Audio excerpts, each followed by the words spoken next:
Being a historian, I'm always looking to the past to see how women entrepreneurs have navigated foodscapes, how they've, situated themselves in local food economies.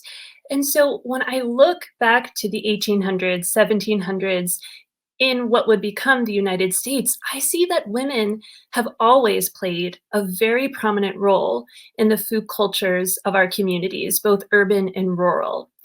And what you see is as women are out there, they are public faces, especially in our street food culture in cities like New York, in cities like New Orleans, Charleston, Chicago. Women have been and continue to be present in these food cultures, but they were not often recognized as entrepreneurs. Their labor was seen as other. It was something else. It was not the same as those of white men who had access to property, who had access to full citizenship. But what my research shows, and what I really try to highlight, is that women employed very strategic business strategies, that they were constantly working to navigate local laws and regulations to make their businesses work, to make them survive, despite all of these barriers in place based on gender, based on race, socioeconomic status. And so when I think about my own experiences in food entrepreneurship, I think about my family food business.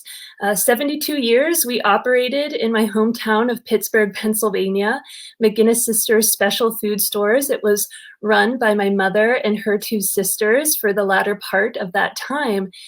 And I saw, in the historical record and through my own eyes in the 80s and the early 90s, my mom and her sisters carving a path for themselves as women entrepreneurs in a male dominated industry.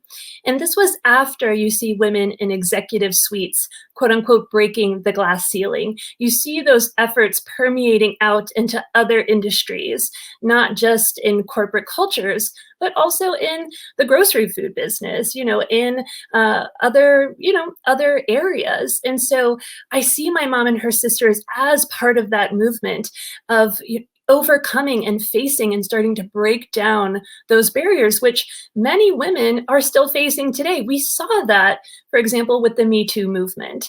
We saw that with the prevalence of sexual harassment. We see that with barriers in place that still do not recognize the labor and work of women who, like I said, have been involved in these industries, since the founding of this nation.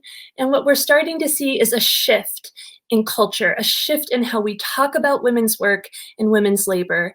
And I think that's key because it's always been there. It's a matter of recognizing it in our public culture, in our history textbooks, and across the diverse public of the United States.